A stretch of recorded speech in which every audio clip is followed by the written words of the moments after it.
ಇಲ್ಲಿಂದ ಅಲ್ಲಿ ವರ್ಗಾವಣೆ ಮಾಡ್ಬೋದು. ಆಸ್ಟ್ರೇಲಿಯಾಗೆ ಒಯ್ಬೋದು, ರಷ್ಯಾಕ್ಕೆ ಒಯ್ಬೋದು, ಪಾಕಿಸ್ತಾನಕ್ಕೆ ಒಯ್ಬೋದು, ಚೀನಾಕ್ಕೆ ಒಯ್ಬೋದು. ಆದರೂ ಅವ ನಿಶ್ಚಿಂತ ಅದಾನು. ಯಾಕಂದ್ರೆ ಇದೆಲ್ಲ ನನ್ನದ ಮನೆ, ಇವರೆಲ್ಲ ನನ್ನ ಮಕ್ಕಳು, ಅಲ್ಲಿ ಉಂಡ್ರೇನು ಇಲ್ಲಿ ಉಂಡ್ರೇನು ಅಂತ ಆರಾಮದಾನ. ನಾವು ಒಡ್ಡಾಡ್ತೀವಿ, ಕಚ್ಚಾಡ್ತೀವಿ. ಮಹಾಮನೆ ಮನದೈವ ಅಂದರು. ಅಯ್ಯ ನನಗೆ ವಿಭೂತಿಯೇ ಸರ್ವ ಕಾರಣ. ನನ್ನ ಜೀವನದ ಪೂರ್ಣ ಅವಧಿಯೊಳಗೆ ಏನೇನು ಕಾರಣ ಕಾರ್ಯ ಕರ್ತಗಳಾಗ್ತಾವಲ್ಲ ಅದಕ್ಕೆ ನೀನದಿದೆ ಮೂಲ. ನೀ ಬೇರೆ ಅಲ್ಲ, ವಿಭೂತಿ ಬೇರೆ ಅಲ್ಲ. ಎಂಥ ನಮಗೆ ಕಾನ್ಸೆಪ್ಟ್ ಕೊಡ್ತಾರೆ ಅವರು. ಬರೀ ಆಲೋಚನೆ ಮಾಡಿದ್ರೆ ಹೌದಲ್ಲ, ಇದೇ ಒಂದು ಜನ್ಮದಾಗ ನಾವು ವಿಭೂತಿ ಆಗಾಕ ಬರ್ತದ. ಒಂದೊಂದೇ ಮಾತು ಹೇಳ್ಕೊಂಡು ತಗೋತಾರೋ, ಒಂದೊಂದೇ ಮಾತು. ಇವತ್ತು ನಮಗೆ ಸಮಯ ಭಾಳ ಕಡಿಮೆ ಕೊಡೋದ್ರಿಂದ ಬರೀ ವಾಯು ಗುಣಧರ್ಮಗಳೇ ನಾವು ತಿಳ್ಕೊಂಡಾಗ, ವಾಯು ಒಳಗೆ ಏನೇನು ಮಾಡ್ತಾಯಿದೆ ಅನ್ನೋದನ್ನು ನಾವು ಆಲೋಚನೆ ಮಾಡಿದಾಗ, ಇದೇ ಒಂದು ವಾಯು ರಾಗ, ದ್ವೇಷ, ಭಯ, ಲಜ್ಜೆ ಎಲ್ಲ ಕಾರಣ ಆಗೋದು ವಾಯು ಮತ್ತು ಮನಸ್ಸಿನಿಂದ. ವಾಯು ಹೋತಂದ್ರೆ ಅದರ ಕೂಟ ಮನಸ್ಸು ಹೋಗಿಬಿಡ್ತದ, ಅಲ್ಲಿ ದೇಹ ನಿರ್ದೇಹ ಆಗಿರ್ತದ. ಅದಕ್ಕೆ ಏನು ಬೈದ್ರೇನು, ಏನು ಮಾಡಿದ್ರೇನು ಪ್ರತಿಕ್ರಿಯೆ ಕೊಡ್ತದೇನೋ, ಹೇಗೇನೋ ಹಾಗೆ ದೇಹ ಇದ್ದಾಗೂ ಕೂಡ ಯಾರು ನಿರ್ದೇಹ ಸ್ಥಿತಿಯಾಗಿರ್ತಾರಲ್ಲ ಅವರೇ ವಿಭೂತಿ ಪುರುಷರಾಗ್ತಾರೆ. ಅವರೇ ವಿಭೂತಿ ಪುರುಷರಾಗೋದು. ಅದಕ್ಕೆ ನಿಮ್ಗೆ ಪದೇ ಪದೇ ವಿಭೂತಿ ಧರಿಸಿಕೊಳ್ಳುವಂಥ ಕ್ರಮವನ್ನು ಯಾಕೆ ಹೇಳ್ತೀನಂದರೆ, ವಿಭೂತಿನ ಹೊರಗೆ ಹಚ್ಚುವುದರ ಮುಖಾಂತರ ಒಳಗೂ ಕೂಡ ಅದನ್ನು ಪ್ರವೇಶ ಮಾಡಿಸಬೇಕು. ವಿಭೂತಿನ ಒಳಗೆ ಪ್ರವೇಶ ಮಾಡಬೇಕು, ಮಾಡಿಸಿಕೊಳ್ಳಬೇಕು. ಮತ್ತು ಇದು ಇನ್ನೊಂದು ಗುಣಧರ್ಮ ವಾಯುದೇನೆಂದರೆ ಅದು ಸ್ಪರ್ಶ. ಏನು ಮಾಡ್ತದೆ? ಸ್ಪರ್ಶ. ಅದು ವಾಯು ಗುಣಧರ್ಮ ಅಂದರೆ ಈಗ ಹೋಲಿಕೆ ಕೊಡ್ತಾರೆ ಅವರು.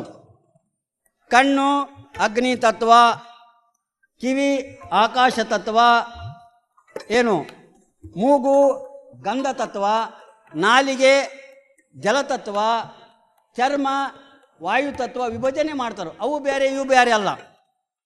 ಇದಕ್ಕೆ ಇನ್ನೊಂದು ಪರಿ ಹೇಳಬೇಕಂದ್ರೆ, ವಾಯು ಗುಣಧರ್ಮ ಆಗಿರುವಂಥ ಸ್ಪರ್ಶವನ್ನು ಮಾಡುವಾಗ ಯಾವುದು ಮುಟ್ಟಬೇಕು, ಯಾವುದು ಮುಟ್ಟಬಾರದು. ಯಾವುದು ಮುಟ್ಟಿದ್ರೆ ನಮಗೆ ಅಪರಾಧಿ ಭಾವನೆ ಬರ್ತದೆ.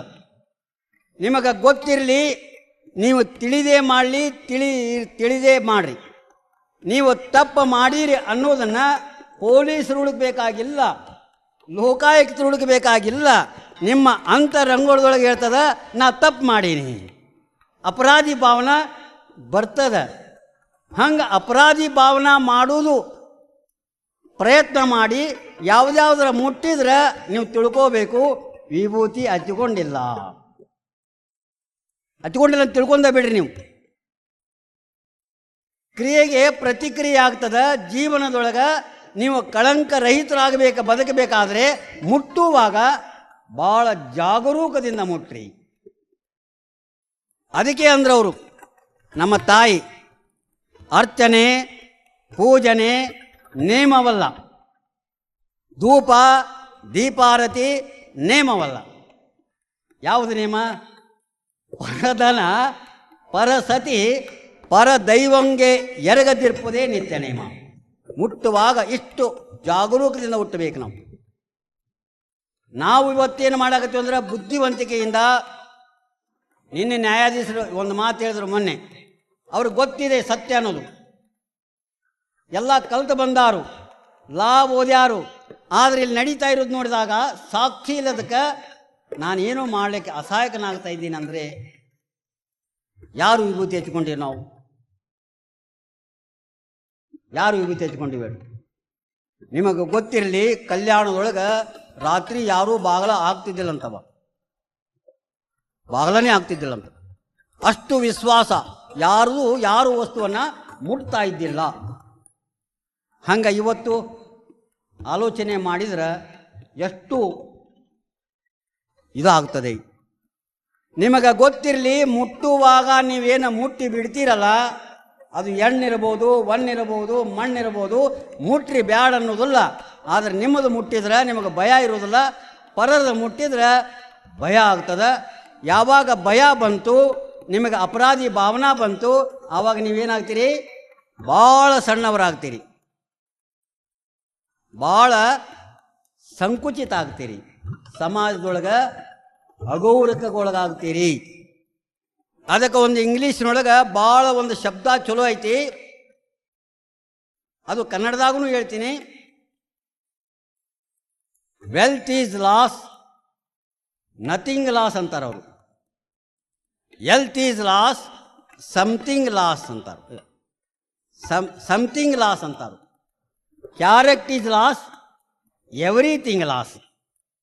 ನೀವು ಹಣ ಕಳೆದೋದ್ರೆ ನಷ್ಟ ಆಗಿತ್ತಂತ ಚಿಂತೆ ಮಾಡಬೇಡ್ರಿ, ಅದೇನು ನಷ್ಟ ಅಲ್ಲ.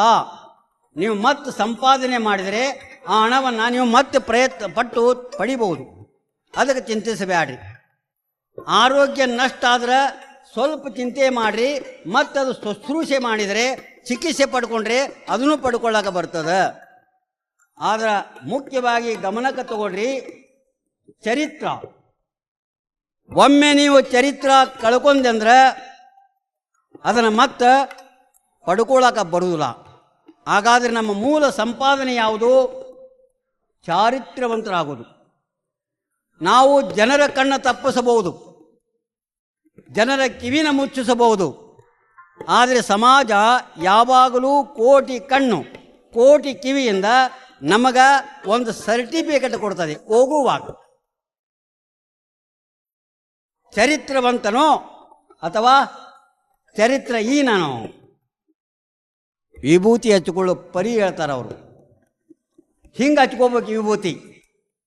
ಒಂದೇ ಜನ್ಮ ಏನೋ ಸಣ್ಣ ಪುಟ್ಟ ಆಕಾಂಕ್ಷೆಗೆ ಒಳಗಾಗಿ ಯಾರ್ಯಾರ್ದು ಮುಟ್ಟಿ ಕಳಂಕ ಅಂದ್ರೆ ಅದೇ ದುರ್ಗಂಧ, ಅದೇ ದುರ್ಗಂಧ.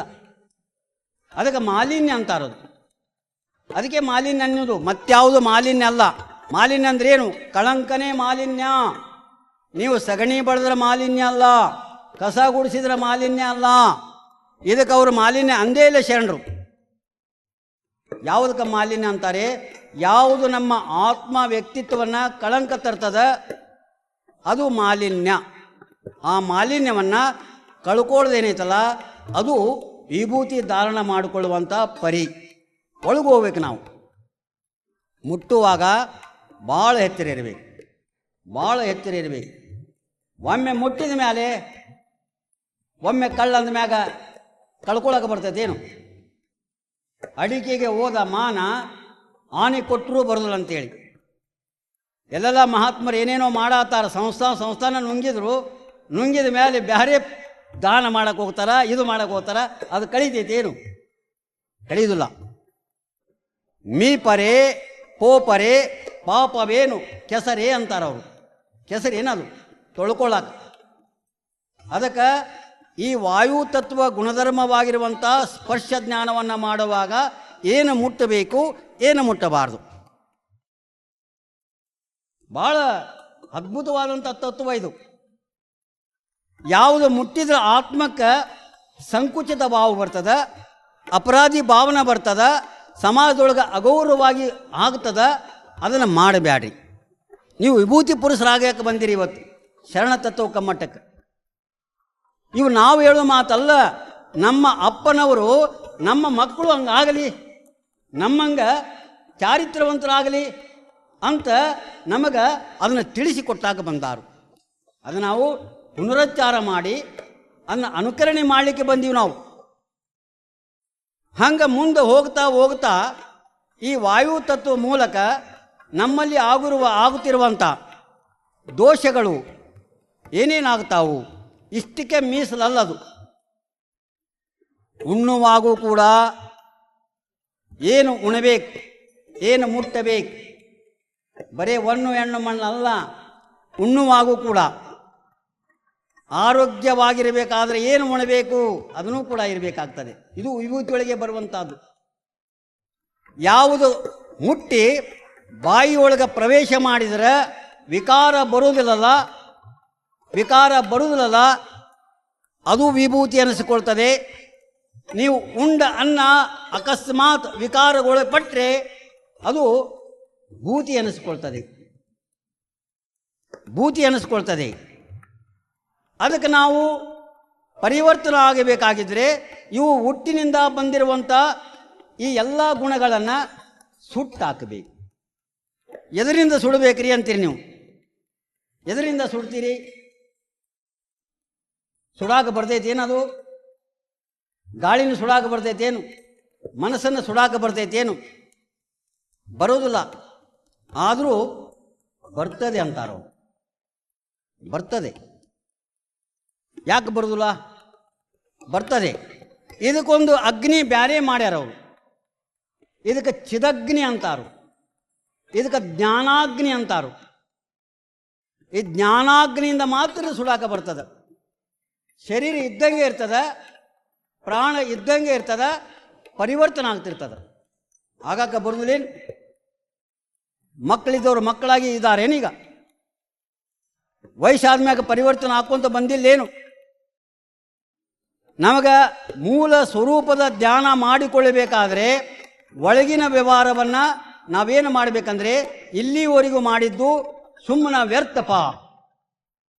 ಇಲ್ಲಿವರೆಗೂ ಈ ಗಾಳಿ ಮುಖಾಂತರ ನಾನು ಏನು ಜೀವನ ಮಾಡಿದ್ನಲ್ಲ, ನಾನು ವ್ಯರ್ಥವಾಗಿ ಆಯಾಸಕ್ಕೆ ಬಳಲಕ್ಕೆ ಒಳಗಾದೆ. ಮುಟ್ಟಬಾರ್ದೆಲ್ಲ ಮುಟ್ಟಿ ಎಲ್ಲ ನಾನು ಕಳಂಕಚ್ಚಿಕೊಂಡಿನಿ. ಇವತ್ತು ನಾನು ಅದು ತೊಳ್ಕೋಬೇಕು. ಎದರಿಂದ? ಇಲ್ಲೇನು ಹೇಳ್ತಾರಲ್ಲ ಅನುಭಾವಿಗಳು, ಆ ಜ್ಞಾನವನ್ನು ನಿಮ್ಮ ಒಳಗೆ ಪ್ರವೇಶ ಮಾಡಿದ ಕೂಡಲೇ ಒಳಗಿನ ಅಜ್ಞಾನ ಈ ಜ್ಞಾನ ಕೂಡಿ ಮರ ಮತನಿಸಿ ಕಿಚ್ಚು ಹುಟ್ಟಿ ತರುಮರಾದಿಗಳೆಲ್ಲ ಸುಡಲಾಯಿತು ಅಂತಾರಲ್ಲ, ಹಾಗೆ ಆತ್ಮ ಮತನಿಸಿದಾಗ ನಿಮ್ಮೊಳಗಿರುವಂಥ ಮೂಲ ಗುಣಗಳು ನಮ್ಮೊಳಗಿರುವಂಥ ಮೂಲ ಗುಣಗಳು ಕಳೆದ್ರೆ ಅದೇ ಅಗ್ನಿ ಸುಡ್ತದೆ ನೋಡಿ. ಕಾಣೋದಿಲ್ಲ ಅಷ್ಟೇ ಅದು. ಅದಕ್ಕೆ ಚಿದಗ್ನಿ ಅಂತಾರು, ಜ್ಞಾನಾಗ್ನಿ ಅಂತಾರು.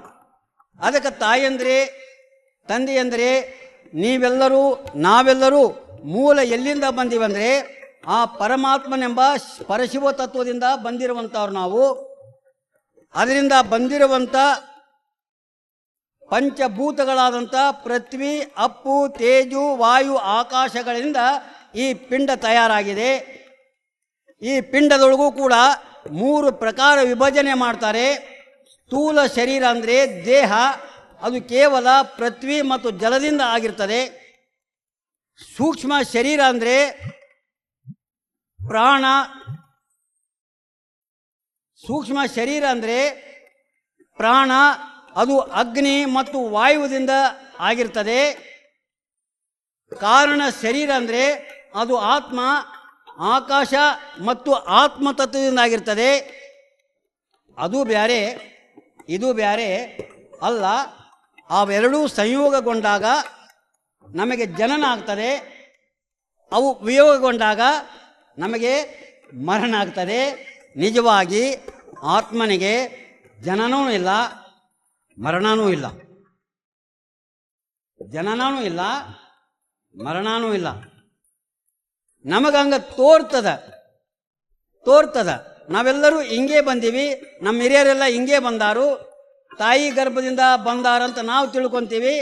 ಆದರೆ ಜ್ಞಾನಿಗಳಂತಾರ, ಹೇ ತಮ್ಮ ನಿನಗೆ ಗೊತ್ತಾಗುವುದಿಲ್ಲ, ತಾಯಿ ತಂದೆಕ್ಕಿಂತ ಮುಂಚೆ ಅದು ಅನ್ನದಾಗಿತ್ತು.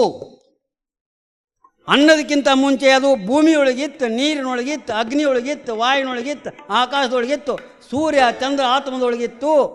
ಅದೇ ಅನ್ನ ರೂಪವಾಗಿ ತಾಯಿ ತಂದೆಯೊಳಗೋತು, ಅದೇ ರಕ್ತ ಆತು, ಅದೇ ವೀರ್ಯ ಆಯಿತು. ಬೇರೆ ಅಲ್ಲ, ರೂಪುಗೊಂಡಿದ್ದಕ್ಕೆ ಹಿಂಗಾಗಿದೆ ಅದು. ಆದರೂ ಹೊರಗಿನ ವ್ಯವಹಾರ ಅದು ಬಿಟ್ಟಿಲ್ಲ. ಅದರ ಕೂಡಲೇ ಅದು ಸಂಯೋಗ ನಡೆದಿದೆ. ನೀವು ಸತ್ತಾಗಷ್ಟ ಬೇರೆ ಆಗಿರ್ತಂತ ನೀವು ತಿಳ್ಕೊಂಡಿರಿ, ಹುಟ್ಟಿದಾಗಷ್ಟ ಕೂಡಿ ಬಂತ ನಾವು ತಿಳ್ಕೊಂಡೀವಿ. ನಾವು ಇದ್ದಾಗೂ ಅದ್ರ ಕೂಡ ಸಂಬಂಧ ಇದೆ, ಹೋದ ಮೇಲೂ ಕೂಡ ಅದರ ಸಂಬಂಧನೇ ಇದೆ. ಸಂಯೋಗ ವಿಯೋಗ ಆದಾಗಷ್ಟೇ ಜನನ ಮರಣ ಆಗಿರ್ತದೆ. ಆ ಪ್ರಕೃತಿನೂ ಈಗಲೂ ಹಾಗೇ ಇದೆ. ಆ ಪುರುಷ ಅನ್ನುವಂಥ ಆತ್ಮನೂ ಈಗಲೂ ಇದೆ. ಇವೆರಡೂ ಒಂದನ್ನು ಒಂದು ಅರ್ಥ ಮಾಡಿಕೊಳ್ಳಲಾರ್ದಕ್ಕೆ ನಮಗೆ ವಿಭೂತಿಯ ಪರಿಕಲ್ಪನೆ ಗೊತ್ತಾಗಿಲ್ಲ. ಅವರು ಅನುಭವಿಸಿದರು ನಿಜವಾದ ವಿಭೂತಿ ಯಾವುದು ಅದನ್ನು ಹೇಳ್ತಾರೆ ಅವರು. ಮತ್ತು ನೀವು ಈ ವಿಭೂತಿ ಅಂದ್ರೆ ಪೂರ್ಣ ಸತ್ಯ ಆಗಲ್ಲ. ನಾವು ಹಚ್ಕೊಂಡಿವಲ್ರಿ, ಹಚ್ಕೊಂಡಿರಿ ಕದೆ ವಿಭೂತಿ ಹಂಗ ನಿಮ್ಮಲ್ಲಿರುವಂಥ ಅಷ್ಟಮದಗಳನ್ನು ಸುಟ್ಟುಕೊಂಡಿರೇನು, ನಿಮ್ಮನ್ನೇ ಆತ್ಮಾವಲೋಕನೆ ಮಾಡಿಕೊಡ್ರಿ. ಸುಡಬೇಕಲ್ಲ ಅದು ಮೂಲಿಂದು.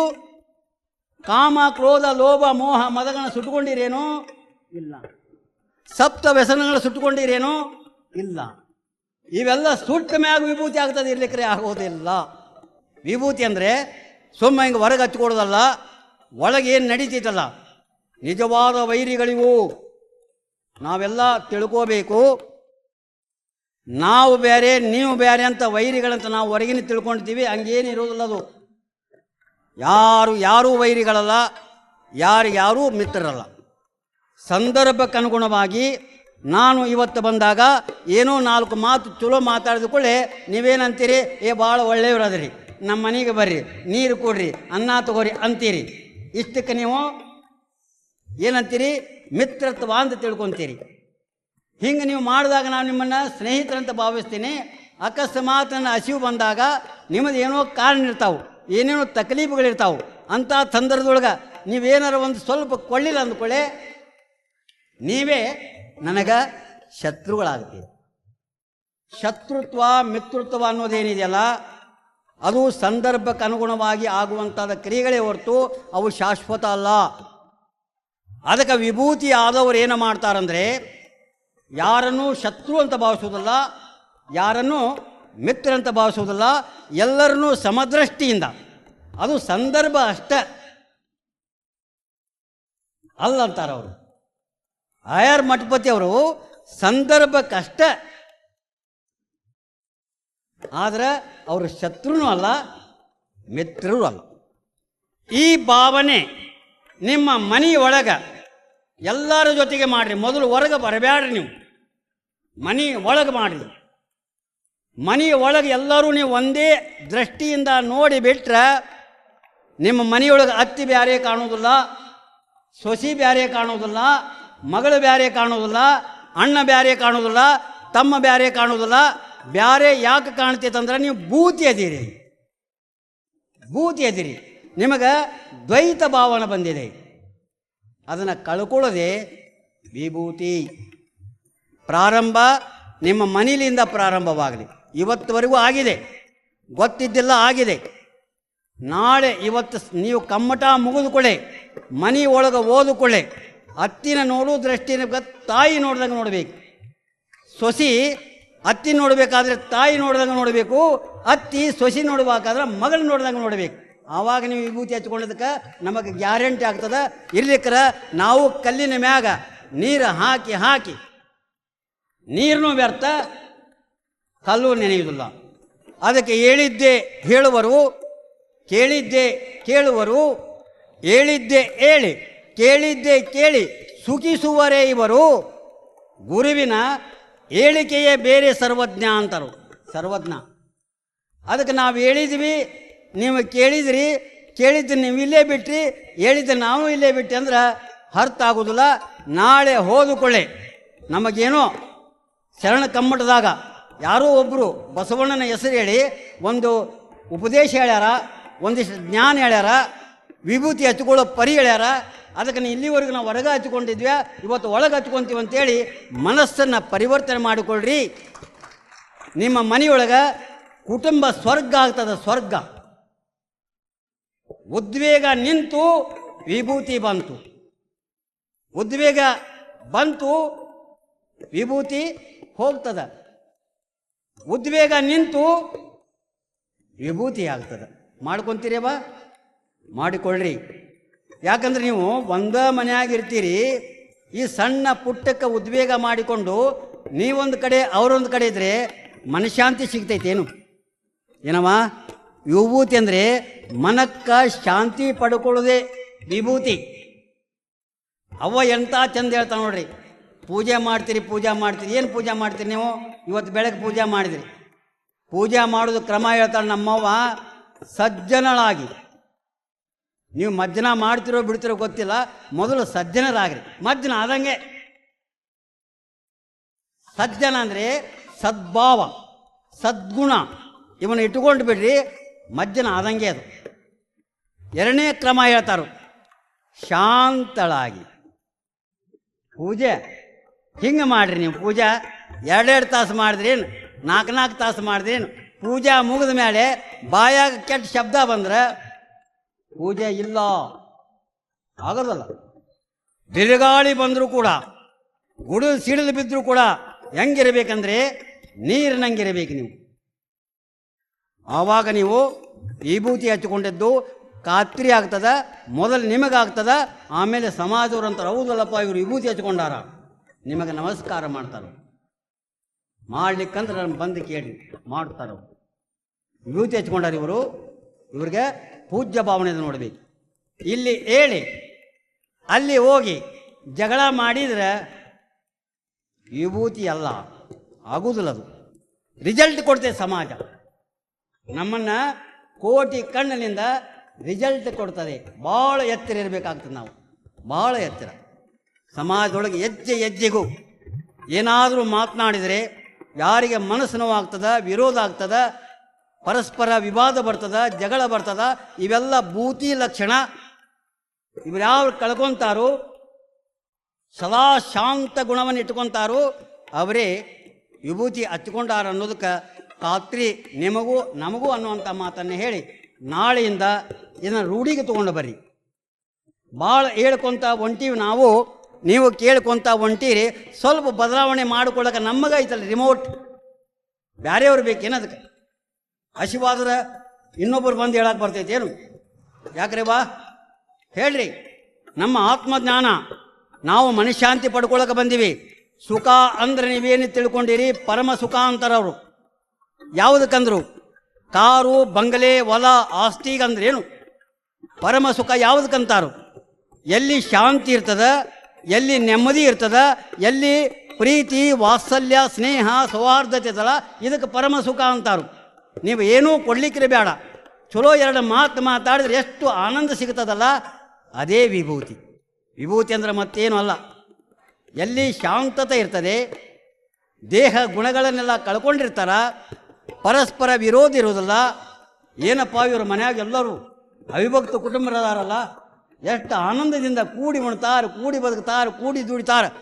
ಅಲ್ಲಿ ವಿಭೂತಿ ಆಯ್ತಂತ ತಿಳ್ಕೊಂಡು ಬಿಡ್ರಿ, ಮತ್ತೆಲ್ಲಿ ಹುಡುಕಾಡಕ್ಕೆ ಹೋಗ್ಬೇಡ್ರಿ ಅನ್ನುವಂಥ ಮಾತನ್ನು ಹೇಳಿ ನನಗೆ ಕೊಟ್ಟಿರುವಂಥ ಸಮಯದೊಳಗೆ ಅಷ್ಟೇ ಹೇಳಬೇಕಾಗ್ತದೆ. ಅದಕ್ಕೆ ನನ್ನ ಮಾತುಗಳು ನನ್ನವಲ್ಲ, ಖಚಿತವಾಗಿ ನಾನು ಆತ್ಮಭಾವನೆಯಿಂದ ಹೇಳ್ತೀನಿ. ಸ್ವಾನುಭಾವದ ನೆಲೆಯ ನಾನೇನ ಬಲ್ಲೆನೈ, ನೀನೇ ಒಳಪೊಕ್ಕು ಏನ ನುಡಿಸಿದೊಡದನೆ, ನಾನೇ ನುಡಿವೆನೈ ಗುರುವೇ ಕೃಪೆಯಾಗು ಅನ್ನುವಂಥ ನಿಟ್ಟಿನಲ್ಲಿ ಅಪ್ಪ ಬಸವಣ್ಣನವರು ಬಸವಾದಿ ಪ್ರಮಥರು ಕೊಟ್ಟಿದ್ದನ್ನು ನನ್ನ ಒಂದು ನಾಲಿಗೆಯಿಂದ ಪುನರುಚ್ಚಾರ ಮಾಡಿದ್ದೇನೆ ಹೊರತು ಇದು ನನ್ನವಲ್ಲ ಅನ್ನುವಂಥ ಮಾತನ್ನು ಹೇಳಿ ತಮಗೆಲ್ಲರಿಗೂ ಮತ್ತೊಮ್ಮೆ ಶರಣಾರ್ಥಿಗಳನ್ನು ತಿಳಿಸಿ ನನ್ನ 2 ಮಾತುಗಳಿಗೆ ವಿರಾಮ.